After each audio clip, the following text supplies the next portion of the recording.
What if I told you that in the age of artificial intelligence, disembodied experiences, and endless simulations, that one of the most countercultural things you could do is sweat, breathe hard, and lift heavy? Hey there, and welcome to the Faithful Fitness Podcast. My name is Coach Alex VanHouten, and my mission is to help you make the most out of the body God's given you. And right now, in our age of technological advances and unprecedented things like artificial intelligence, fitness is not just about health anymore. Fitness is about remembering that you are alive, embodied, and created in the image of God. In this episode, we're going to talk about the 7 reasons why fitness matters in an age of simulation. And by the end of this episode, I hope you'll double down on your faithful fitness journey with myself and our community at Faithful Fitness. Before we dive in, I'm going to invite you to go to faithfulfitnessdevo.com and pick up your copy of the Faithful Fitness Devotional for support in your fitness journey with regard to your faith. So let's get into these 7 reasons. First, from a cultural perspective, we are living in disembodied times. What do I mean by that?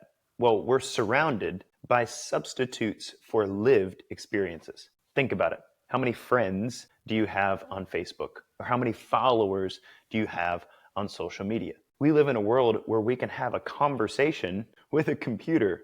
We can have virtual friendships and have algorithms feed us unlimited visual feeds. Might be how you found this podcast, actually. And in that virtual space, our culture is losing the experience of being embodied. John chapter 1, verse 14 says, "And the Word became flesh and dwelt among us." And your fitness practice teaches you that you do have a body, that it's real and good and part of your lived experience every day. And that brings us to number 2. Fitness is so important in this age of simulation because it's resistance against cultural drift. When I say resistance, I'm not just talking about the weights. I'm talking about the way culture will pull you unless you make a stand and fight for what matters in your life. In fitness disciplines like fasting, weight training, and cardiovascular exercise, embody that resistance to fight for the things that matter. The Apostle Paul says in 1 Corinthians 9:27, "I discipline my body. I keep it under control, lest after preaching to others, I myself am disqualified." Paul saw that training his body was integral to discipleship. Your fitness practice resists disembodiment. It says to you and the whole world, I'm more than just a brain in a jar scrolling endlessly on a screen. The 3rd reason fitness matters in an age of simulation is that fitness practice is always real. Have you been on social media lately? Almost everything you read, almost everything you watch, you have to ask the question, is this real? Or did somebody generate this with an AI prompt? Well, guess what? It turns out you can't fake running a mile. You can't fake a push-up or deadlifts. Those are real, no questions asked. In this age of disembodiment, fitness teaches us cause and effect. That's truth without shortcuts. Reality, unmediated, and unquestionable. I've always said to my clients, things get really real when you're running up a hill and there's no way out but to keep going. Galatians 6:7 teaches us, "Do not be deceived. God is not mocked. Whatsoever a man sows, so shall he also reap." Your fitness practice embodies that sow and reap quality of the world that God made. It turns out that the way he made things, work produces growth, but neglect produces weakness. Which brings me to another truth of the way God made our bodies, and that's number 4. We are wired for connection and adaptation through the body. When you undergo exercise, you create an adaptive stressor in the body that sends a message, not an AI chat, but a real chemical message that teaches your body how to come back stronger, more endurable, better at using fat as a fuel source, more resilient, more vivacious. And those actual signals are mitigated by the body.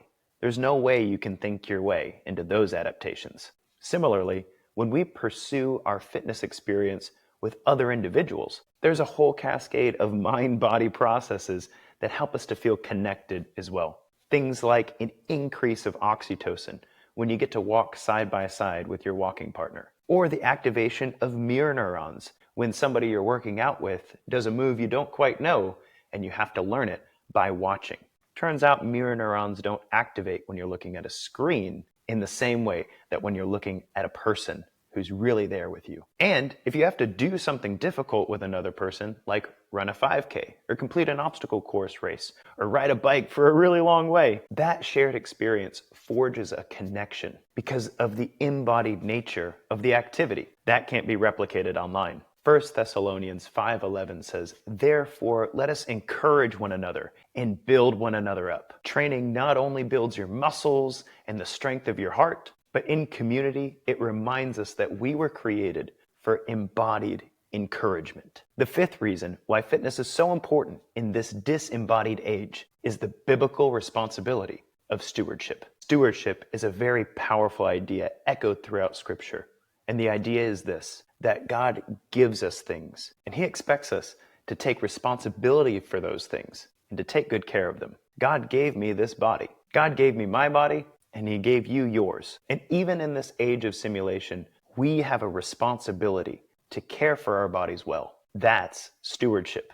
But because I have a body and you have a body, we also have a bigger responsibility, and that is to steward embodiment well. This embodiment is a privilege and a gift as lived out by Jesus, who took on flesh Himself. I don't know how many robot movies you've seen, but it's a recurring theme that being embodied is a privilege. And even the most super intelligent artificial intelligences look at the human body and go, wow, it'd be really cool not to just simulate feelings, but to feel them. And we have that gift and responsibility right now.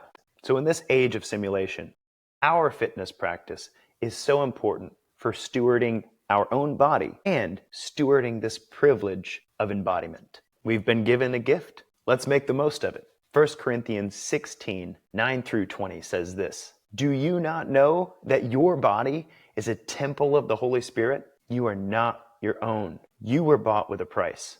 Therefore, honor God with your body." It turns out that embodiment is not optional in faith. It's central to your discipleship and God's presence in you. Okay, coach, I'm almost convinced. Awesome, but I'm not done with you yet. Reason number 6 has us looking at the future. With technology going the way it's going, imagine with me how things could turn out. What happens to a civilization that's not comfortable in its own skin, that's so plugged into simulations that there's no wind on the face, no rain on your hands? You forget what it's like to push yourself, to feel alive in the realist sense, and to be healthy in your own body. Our fitness practice might truly be the last bastion of unmediated reality, preparing us to stay human in an age that's rapidly advancing in simulations and virtual reality. I'm not saying it's all terrible. I believe a lot of great things can come out of it as long as we stay connected to our own bodies. In 1 Timothy 4, 7 and 8, it says this, "Train yourself to be godly." Physical training is of some value, but godliness has value for all things, holding promises for the present life and the life to come. Paul acknowledges that physical training is valuable, not ultimate, but essential for our present resilience and eternal orientation. Your fitness will help you keep your humanity in a future where it's questionable whether or not that'll be easy to do. And the 7th reason that your fitness practice matters so much in an age of simulation is that it's just not that hard. We as people and we as humanity have a lot of difficult decisions to make in the future as technology ramps up so quickly and so many changes are on the horizon. But when it comes to your fitness journey, that's an easy choice. Is it better to be embodied, connected, healthy, and human, regardless of what choices we make in the future? The answer is yes. And while I know there's a lot of fitness information in the world that makes fitness sound very complicated, it's really not. In fact, if you're not already practicing your fitness 2 hours a week, you can make a huge difference with the proper exercise, nutrition, and mindset understanding. If you don't currently have those, I invite you to check out our Faith and Fitness Foundation series.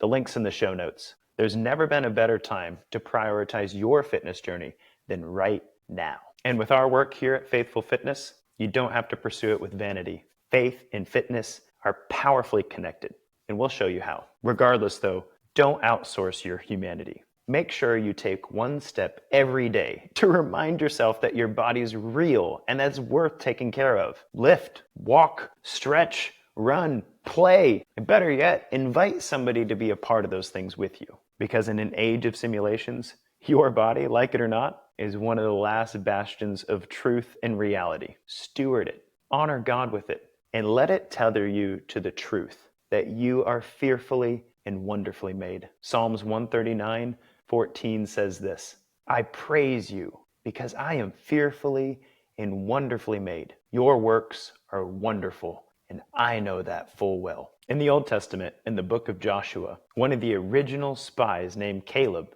comes back to Joshua in his later years in life. In their conversation, he reaches down and picks up his sword and says, here in my old age, I still have the same strength in my hand that I had in our youth when we took this land. Hashtag goals, right? And it's in that same spirit that I hope after this show, you'll double down on your fitness journey in this age of simulation. My commitment to you as your coach is that no matter how fake things get, and no matter how technologically advanced things get, I'm committed to stewarding my body well and keeping my humanity. This has been Coach Alex VanHouten on the Faithful Fitness Podcast.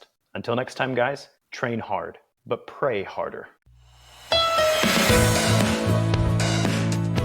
Hey, if this episode helped you, share it with someone who needs to hear it. And don't forget to subscribe and leave us a raving review so more people can find Faithful Fitness. Oh, and my dad's new devotional is almost out now. You can grab a copy for yourself and then join our free community at Better Daily by clicking on the links in the show notes below. We all have a cross to carry, but it's lighter when we do it together. So check out both links in the show notes.